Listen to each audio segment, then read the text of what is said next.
మీరు మాట మాటకి పవన్ కళ్యాణ్ గురించి ప్రశ్నిస్తారు. ఆయనకేమో పిచ్చి వచ్చేసి తిరుగుతున్నాడు. నిన్న క్యాబినెట్ మీటింగ్కి అటెండ్ అవ్వలేదు. ఆయనకి ప్యాకేజ్ దొరికిపోయింది. అన్నీకి సెంట్రల్ మినిస్టర్ దొరికిపోయింది. ఇక్కడ నాగబాబుకి స్టేట్ మినిస్టర్ దొరికిపోయింది. ఇప్పుడు నేను తిట్టిన ద్వారా వాళ్ళు వెనక్కి వెళ్ళిపోతారు. మీరు మాట్లాడండి. ఏ మాట్లాడాలి? మెగా కృష్ణారెడ్డికి చంద్రబాబు నాయుడు 10,000 కోట్లు డీల్ ఎందుకు ఇచ్చాడు?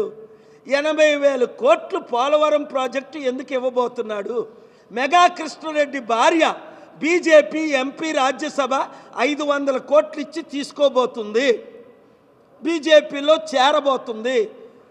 ఈ మెగా కృష్ణారెడ్డికి వచ్చిన అవినీతి లక్షల కోట్లు రాజకీయ పార్టీలకి 1000 కోట్లు ఇస్తున్నది రుజువులు నేను పెట్టాను. అది తెలంగాణ హైకోర్టు కాళేశ్వరం రీఓపెన్ చేయట్లేదు. నేను వెళ్ళి ఫైట్ చేస్తాను, ఆమరణ నిరాహార దీక్ష చేస్తాను. న్యాయం జరిగినంత వరకు ఈ రాజకీయ నాయకుల నుండి, ఈ అదానీ మెగా కృష్ణారెడ్డి నుండి తెలుగు ప్రజలకు, దేశ ప్రజలకు న్యాయం జరిగినంత వరకు ఫైట్ చేస్తాను.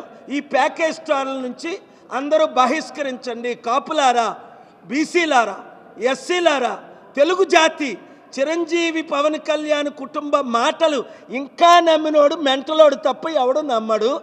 బుద్ధున్నోడు తప్ప ఎవరు వాళ్ళకి హ్యాష్ ట్యాగ్ పెట్టరు. నేను పిఠాపురం తాలూకా అనుకుని సిగ్గులేనోడు పెట్టుకుంటాడు. నేను చిరంజీవి తాలూకా. అరే, ఇంత ఓపెన్ డే లైట్లో మనల్ని అమ్మేస్తే మన బీసీ బిడ్డల్ని, మన కాపుల్ని, వాళ్ళ తాలూకా అనుకున్న వాళ్ళకి సిగ్గుండద్దా? మక్కువలో మాస్క్లోనే వేసుకొని ఆ బురకాలు వేసుకొని తిరగాలి. వాళ్ళ తాలూకా అనుకున్న వాళ్ళందరూ ఓపెన్గా తిరక్కండి. ఎందుకు? నేనున్నాను కదా మీ కొరకు. అప్పుడంటే అమెరికాలో ఉన్నా, ఇప్పుడు మీ కళ్ళ ముందే ఉన్నాను, మీ కొరకే ఫైట్ చేస్తున్నాను. నేను కాపును కాదా? మజ్జును కాదా? పెద్ద కాపును కాదా? కాపుల్ని కాపాడే కాపును కాదా? గుండె గీయించుకున్న కాపులు కావాలా? మోదీని ఢీకొనగలిగి, ట్రంప్ని ఢీకొనగలిగి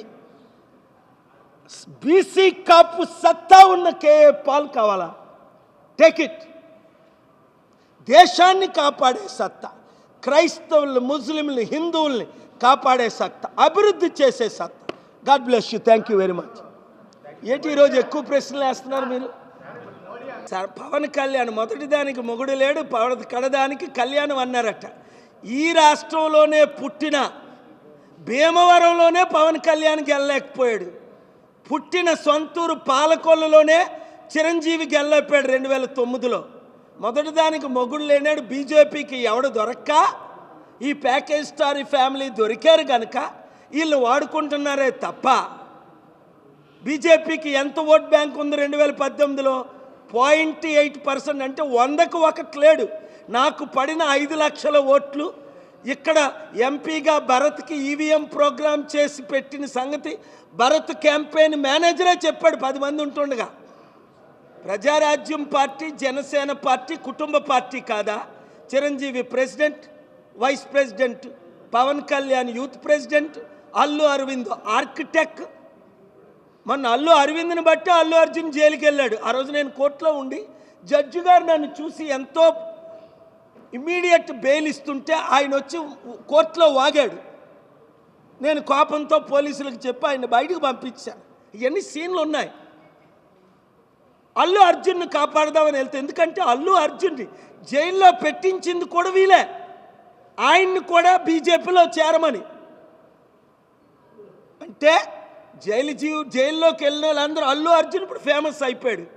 చిరంజీవికి ఓట్ బ్యాంక్ లేదు. దానికి రుజువు 2014లో ఆయన రాత్రి పగలు తిరిగిన 1% ఆయన పార్టీకి, కాంగ్రెస్ పార్టీకి ఓట్లు ఎవడేలా. Prajarajyam chapter close. ఇప్పుడు మరలా సినిమా చేస్తే 10 సంవత్సరాల్లో 100 కోట్లు వచ్చాయని పవన్ కళ్యాణ్ అన్నాడు. 100 కోట్లలో 100 రూపాయలు మిగలలేదు అన్నాడు. అందుకనే రాజకీయ పార్టీ జనసేన పెట్టారు. ఇప్పుడు 1000 కోట్లు మళ్ళీ డబ్బు ఎక్కువైపోయింది. దొంగ డబ్బు దాచుకోవడం, దోచుకోవడం, అవన్నీ పంచడం, మళ్ళీ ప్రజల దగ్గర టికెట్లు తీసుకోవడం, మూర్ఖులందరూ జాయిన్ అవ్వడం, ఆ స్టూపిడ్ మీడియా వాళ్ళకి ఫుల్గా డే అండ్ నైట్ లైవ్లు ఇవ్వడం, ఇదంతా గ్యాంగ్స్, మోదీ తొత్తులు.